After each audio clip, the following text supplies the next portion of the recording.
자, 프레스. 그 다음에 푸시 프레스. 저크. 스네치.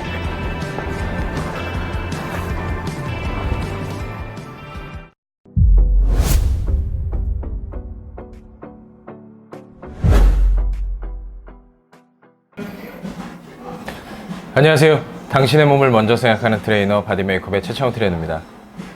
자, 오늘 할 얘기는 이제 고관절에서 주동근이 될 만한 대퇴사두근, 그리고 햄스트링, 그 다음에 고관절을 구부리는 뭐 장요근이라든가 엉덩이 근육, 이런 것들에 대한 어떤 움직임 메커니즘을 설명해 주면서 이 어깨 쪽에서 어떤 그런 부분들을 같이 설명을 해서 오늘 하는 드릴들이 왜 필요한지에 대해서 좀 간단하게 설명을 해드리려고 합니다.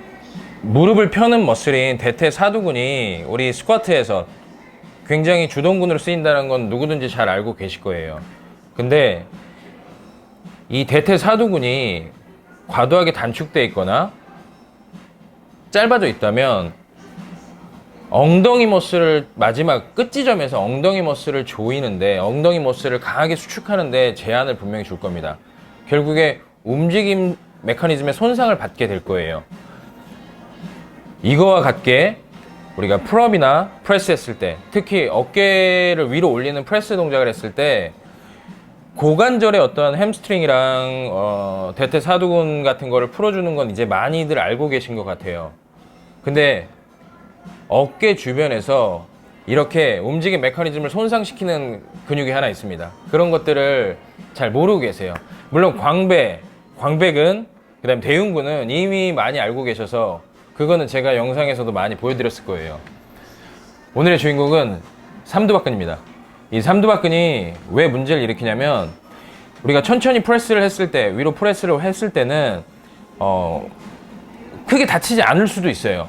그리고 심지어는 바디빌딩 형태로 운동을 하시는 분들은 팔꿈치를 락을 시키지 않는 경우도 꽤 있습니다. 근데 락을 시키지 않는 게 나쁘다라는 얘기를 하는 건 절대 아니에요.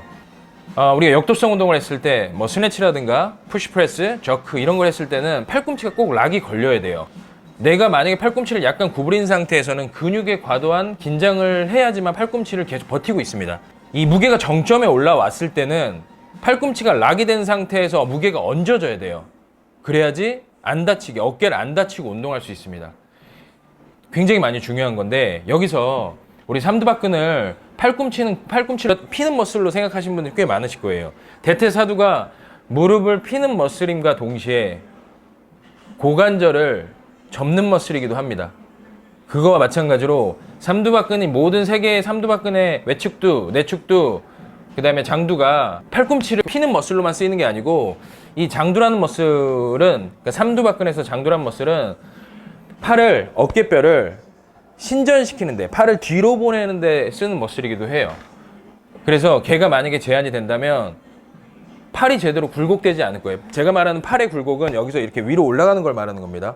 그럼 굴곡이 되지 않는다면 그 굴곡되는 거를 제한을 풀기 위해서 팔꿈치를 구부리는 보상 패턴을 할 거예요. 근데 아까 말한 것처럼 팔꿈치가 구부러지게 되면 우리가 토크를 상실할 거고, 외회전 토크를 상실할 거고요. 그리고 팔꿈치가 구부러졌기 때문에 팔꿈치가 락이 걸리지 않을 거예요. 그 상태에서 무게가 올라간다면 토크를 상실했고, 그리고 그 상태에서 무게가 올라간다면 어깨를 다칠 확률이 굉장히 높아집니다. 이게 바로 움직임 메커니즘이 깨진 거예요. 왜 나는 팔꿈치가 구부러지면서 올라갔을 때, 최대치로 올라갔을 때 팔꿈치가 구부러지든지 아니면 허리가 과하게 신전되는지, 이런 거에 대해서 한번 생각을 꼭 해보셔야 되는데, 오늘은 이 팔꿈치와 어깨를 연결하고 있는 이 삼두박근에 대해서 올바르게 푸는 방법을 배워보시도록 하겠습니다. 자, 이제 전완 수직에 대해서는 다들 아실 거예요. 전완을 수직한 상태에서 그대로 프레스가 올라가지 않고, 전완이 기울어진 상태에서 억지로 올리면 올릴 수 있어요. 힘이 있으면. 근데 똑똑한 방법은 아닙니다. 항상 전완을 수직을 유지한 상태에서 팔꿈치가 약간 벌어져서 45도 방향으로 해서 그대로 올라가셔야 돼요. 위로 올라가셨을 때 제가 말씀드리고 싶은 건, 이 마지막 팔의 굴곡에서 삼두박근의 제한이 있으면 팔꿈치가 미세하게 구부러질 거예요. 근데 이 미세하게 구부러지는 게 토크를 상실하고 팔꿈치가 또 벌어질 겁니다. 그럼 어깨의 부담을 굉장히 많이 가져오게 돼요. 정확한 동작은 팔꿈치가 완전히 펴진 상태에서 팔이 외전 토크가 딱 걸린 상태에서 얹어줘야 돼요. 장두를 풀 수 있는 거를 먼저 배워보겠습니다. 장두를 풀 때 우리가 견갑골에 붙어있는 몸통 쪽에 가까운 부분을 먼저 풀어주고요. 이게 몸통 쪽에 지금 그러니까 장두가 몸통 견갑골에 붙어있죠. 그래서 여기를 풀어주는데 항상 말하지만 내가 그냥 무조건 비비려고만 하지 마시고요. 내 몸에 있는 감각 수용기를 통해서 감각 정보를 뇌로 받아요. 그래서 여기가 통증이 얼마나 있는지 또는 질감이 어떤지 민감도가 어떤지를 느끼면서 가장 민감한 부분을 찾으세요.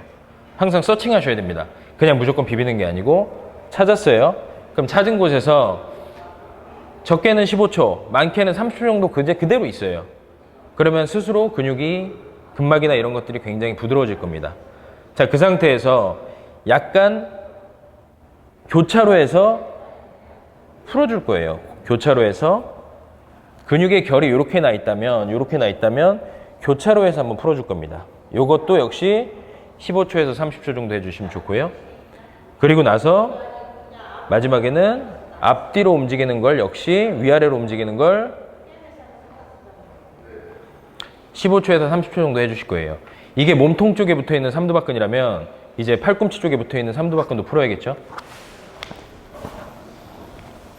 역시 똑같이 서칭을 합니다. 이때 팔을 약간 바깥으로 돌리면 바깥쪽이 외측두가 될 거고요. 안으로 살짝 돌리면 장두가 될 거예요. 이렇게 하다 보면 벌써 저도 민감한 부분이 있습니다. 그럼 여기서 딱 멈춰 있어요. 멈춰 있고 역시 15초에서 30초 정도. 길게는 30초, 짧게는 15초. 얘로 잘 지지하면 좋겠죠? 자, 그 상태에서 아까 비비는 것처럼 앞뒤로 팔을 돌려서 회전시켜서 교차를 하면서 역시 한번 풀어줍니다.